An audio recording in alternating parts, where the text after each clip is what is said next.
Part 2 na naman po tayo ng pag-harvest. Ituloy natin ang pag-harvest ng mga blessings. So kung kanina po ay kakatapos lang natin mag-harvest ng mga okra, fresh and organic na okra. Ngayon naman po ay kabay, kalamismis, and sigarilyas. Isa lang po yun. Mag-ud tayo, mainit pero minsan umaambon-ambon. Magagalit si Mrs. Hindi pa magaling yung ating ubo. Ay nagpapapawis na naman tayo. Ayan. Ingat-ingat po tayo. Talagang tao lang po tayo. So dito tayo sa may steps. Ayan o. Sa paraiso. Ayan o. Ng aming gulayan sa paaralan. Ayan. So ganyan po talaga ang buhay natin. Pag hindi tayo mag-iingat ay ayan, magkakasakit. Nag-iingat naman po ako. Talagang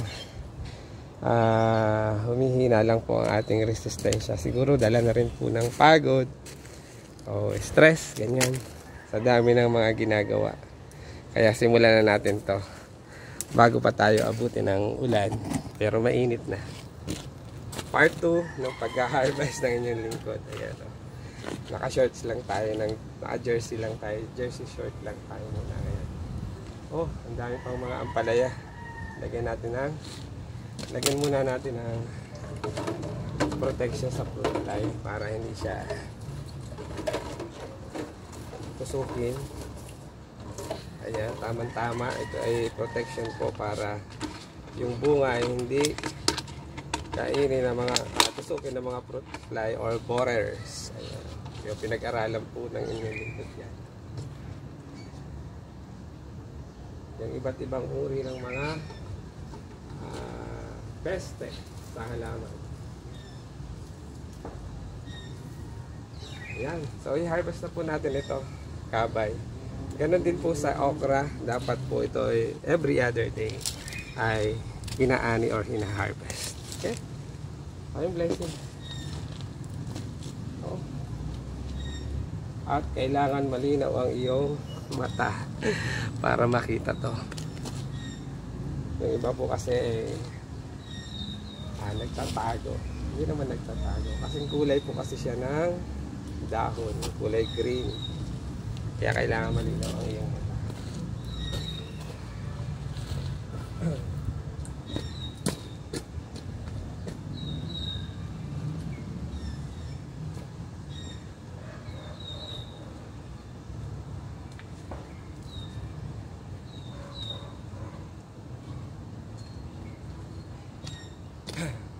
So, doon tayo sa loob. Marami doon nakalawit. Sasabihin na naman ng aking ama, oh, ano yung nakalawit na yan? Kasi po ayan, ang pagbunga nila ay ayan o, nakalawit. Kunin natin yung mga kukuha natin dito. Init na. Oh.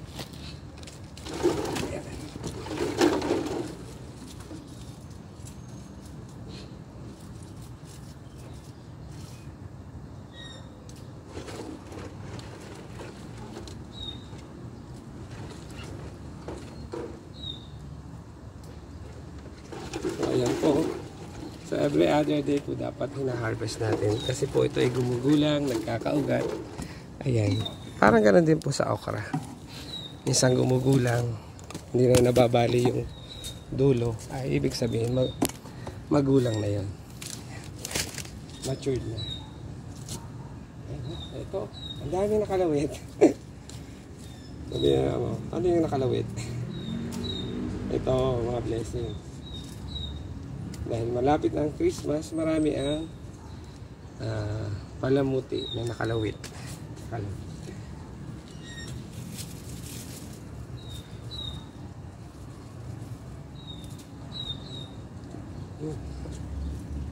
Kailangan talaga malinaw ang iyong mata.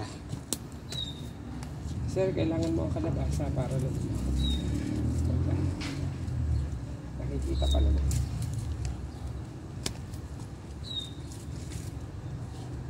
May kalamitas. Kalamismis sa kalamitas. Kalamitas sa kalamismis. Tapos na yung nakita ko yun.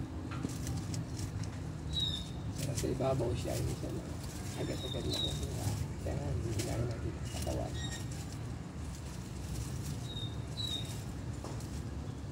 para maabot natin. Ayan. Tumitingkayan ang lingkod. Ayan, ito po sa isang sanga. O, tingnan nyo po, papakita ko sa inyo ang nakalawit. Ayan o. Ayan o. Saan yung isa? Ayan. Kusa nang naputol. Ayan. Ang daming blessings. Ayan, yan. Sasabihin na naman ng mga nakakapanood. Ay, salamat pala sa panonood. Sa paglalaan ng oras sa panonood ng aking reels and videos. Maraming salamat po. Sana po ay nag-enjoy kayo dyan habang pinanonood ang aking video, long form video and reels.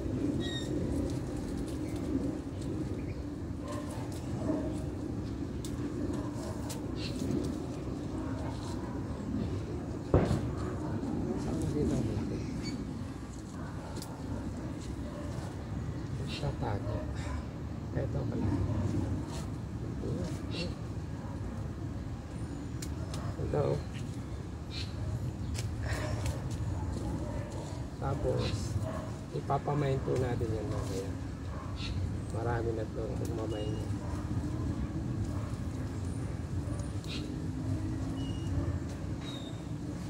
Ayan. So, ito po ay ibinebenta ng inyong lingkod.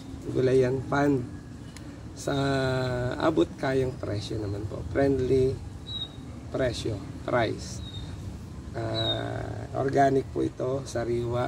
Maihahabol natin ang presyo. Pero friendly price po natin ipinibigay. Especially sa ating mga suking, mga kasamahang guro. Yan. Dahil ngayon po ay medyo tumataas ang demand ng gulay, pati na rin ang presyo. Pero yan po ay ibinibigay ko sa tama at saktong presyo lang.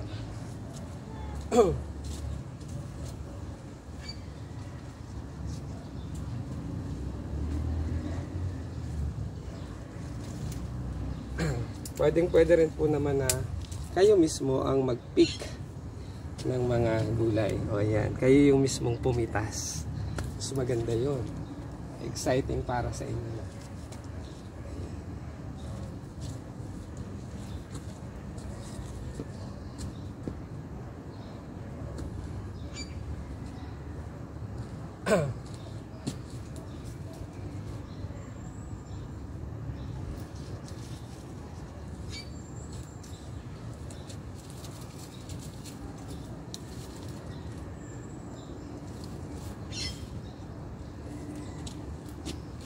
Mas maganda po yun na kayo yung namimitas. Yun po yung aking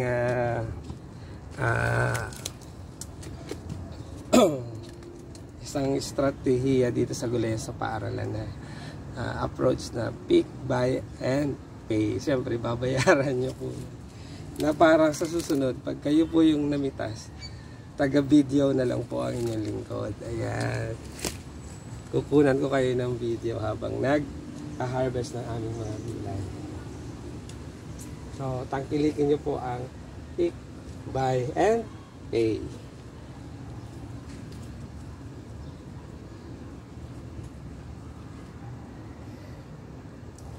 Ayan, no? Kailangan malinaw talaga ang iyong mata.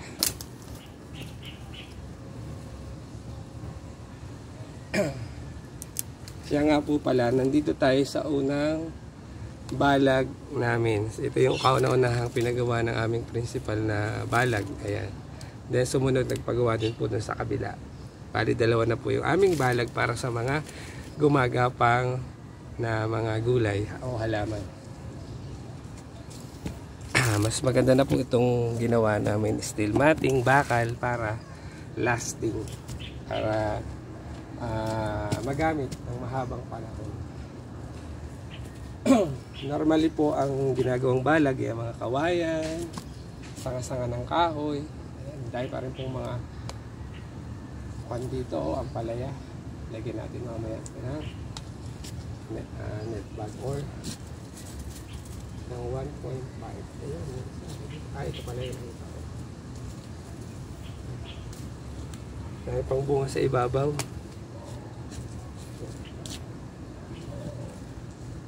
Unahin natin para sa mga. Ayan.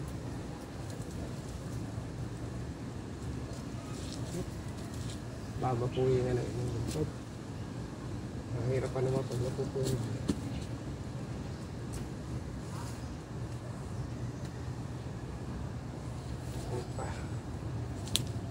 Yung madali na lang muna kunin natin. Basa na naman ang pawis ang Maestra Panaderong Gala. Magpapawisan ka po talaga dito sa pag-harvest. Yung mga bubuyo.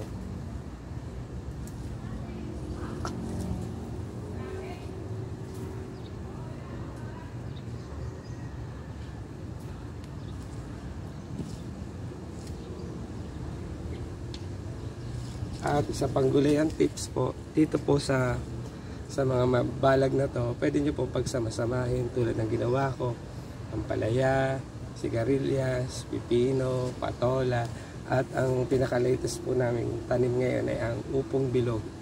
Ayan. Mayroon din po diyang mga pipino or mga may nakahalo pa rin pong ibang mga patola. So pwede nyo pong pagsama-samahin dahil sila ay mga gumagapang. O, tingnan nyo po ito. Ang palaya, o. I-harvest na rin natin. Tumuo na sa lupa.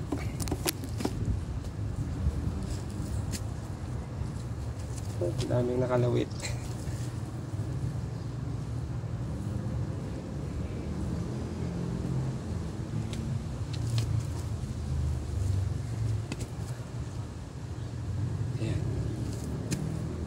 Malinaw talaga ang mata dahil ang daming nagtatago. Napakasariwa, bagong pitas. Sabihin ko, saan ka pa? Sariwa na, organic pa, safe kainin.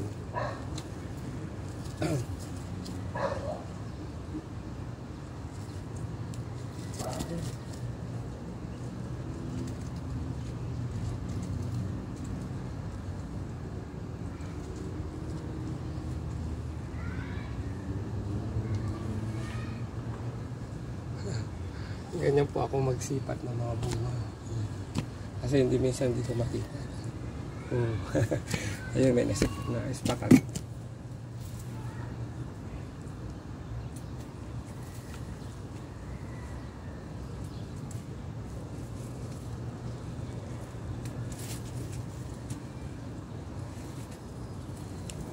At aming kalamitas. Ayan. Tingnan nyo po, may kalamitas yung kamay ko. Ayan po, tingnan nyo po. Yung iba pong gumugulang nito. Ayan, isa pa po gulayan tips. Kapag po kami may mga nag-matured na hindi namin nakita agad na i-harvest, ginagawa ko na po siyang binhi. At isang tawag pa rin po doon ay seed saving. Ayan. So isang approach na matagal na po namin pinapractice dito sa aming gulayan sa paaralan. Para po continuous sustain yung aming mga tanim tulad po nito. Next year, meron pa ulit po kaming pantanim. Oh, di ba? Dapat pag nagtatanim tayo, marunong po tayong mag-binhi o mag-seed savings para kasi hindi naman po all the time. Hindi naman po lagi tayong nabibiyayaan ng mga seeds. So kung marunong tayong magtabi, mag-save ng mga seeds, meron pa rin tayong gagamitin pantanim. Oh. Thank you for watching. Sana po ay nakatulong. May natutunan kayo sa inyong lingkod, ang Maestra Panaderong Gala. Thank you for watching. God bless us always. So, medyo kumukulimlim na naman. So, ayan po. Tapusin ko lang pong muli ang pag-harvest ng mga biyayang kalamismis or kabay. Ayan. Diyan lang po kayo. Panoorin niyo po hanggang sa dulo. Bilisan mo na yan. Baka abutin ka ng bulan dyan. Pakulimlim na po. Ang dami pa.